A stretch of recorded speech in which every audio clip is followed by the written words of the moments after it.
Mark chapter 9, I want us to begin with the 20th verse. So they brought the boy. When the spirit saw Jesus, it immediately threw the boy into a convulsion. He fell to the ground and rolled around, foaming at the mouth. Jesus asked the boy's father, "How long has he been like this?" "From childhood," he answered. "It has often thrown him into fire or water to kill him.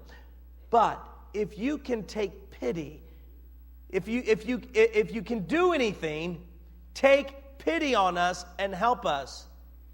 If you can? I don't know how often I preach on this verse. I just caught this morning. This is a question mark. The man is saying, if you can do anything, help us.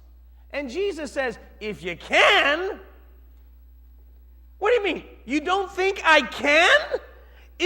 How many of us sometimes in prayer how many of y'all know prayer is not supposed to be a question mark? Help me?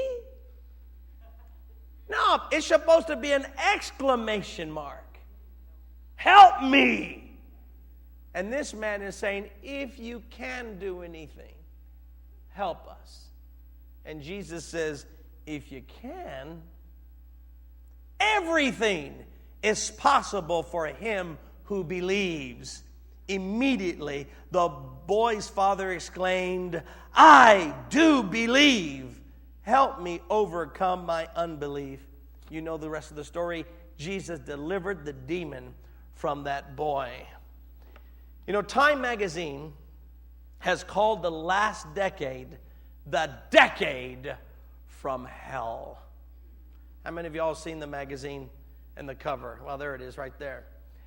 And I can understand why they consider the last decade the decade of hell. At the start of our decade, we saw 9/11, the worst terrorist attack in our nation's history. More than 3,000 people killed in one day. And then we saw the high cost of the Iraq war, and others arguing that it was a needless one. But many thousands of lives were lost, just in America alone. And the cost of that war was absolutely enormous. Then we've seen bank failures, the housing bubble bust, and then we saw the stock market crash, the worst crash since 1929. So I can understand why Time magazine had called the last decade the decade of hell. But I don't believe there is such thing as a decade of hell or a day of hell. Because you know what the Bible tells us?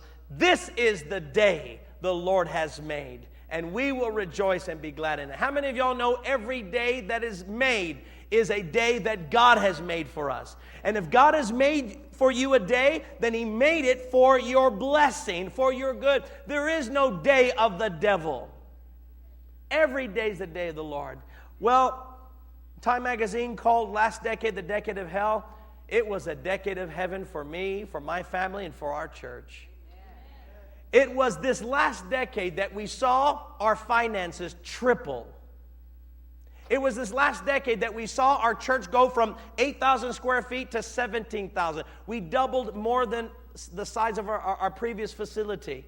It was this last decade that our ministry was featured on 3 national networks.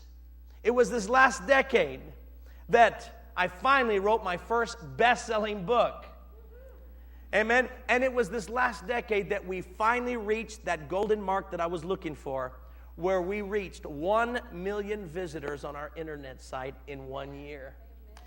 Friend, yeah, but Pastor, why is it that God blessed you? And why did God bless our church and others, Pastor? They are struggling. Other ministries went under and other people had difficulty. And Pastor, it was a very tough time. Can I tell you what I think the secret was? And I'm going to give you the secret to the success that God and the blessings and grace God's given to us. The secret lies in 3 words. It's the very 3 words that the Father said. And these 3 words can make your new year the best new year ever. You know what the 3 words are? I do believe. That's it. I do believe. Maybe you lost all of your money or most of it in investments, and maybe your business went under, you got unemployed, maybe you lost your house, or maybe your car got repossessed, and God says, can you get it all back and even more? Your answer has to be, I do believe. When your marriage has been ravished by an affair, difficulties in your relationship, and it looks like the best years are behind you, and God says to you, can your marriage be better than ever? Your answer needs to be, I do believe. When your kids seem to be possessed with devils, and just like this boy's, the father's boy, having demons, and you might think, Pastor, my kids are just like this. They're so demon-possessed. They're just hanging around the wrong crowd. They are such disobedience toward everything that's right. They're just having sex left and right. They just don't understand morality and what's right. But God says, can your children be delivered and set free? Why don't you say, I do believe? Because if you can just simply tell the Lord, I do believe, that's all God needs to come into your life and touch you. But Pastor, you don't understand. If I said I do believe, I'm lying. Are you really? Because the Father said, I do believe, but He also says, help me overcome my unbelief. So when He said, I do believe, He's not full of faith where He has no doubts or struggle. He does admit, I do believe, but help me with my unbelief. You know what He's saying? I have so much doubt. And you know what I want to leave you with? I want this thought to enter your mind. That the doubt in your head cannot stop the faith in your heart. Jesus said, if you believe in your heart, you can move mountains. He didn't say if you believe in your head, because it's possible deep in your soul to believe with all of your heart that God can turn and bring a miracle in your life, but you can have all these doubts in your mind. But what if? How's He going to do it? I don't understand. How long will it take? And you have all these thoughts in your mind, but in your heart you're saying, I do believe. And the Lord didn't say to that man, well, you got to work out all your unbelief before I'll help you. Did He? No, He helped him right away because the man said, I do believe. And I believe if you can just tell the Lord, Lord, I do believe you can restore my marriage.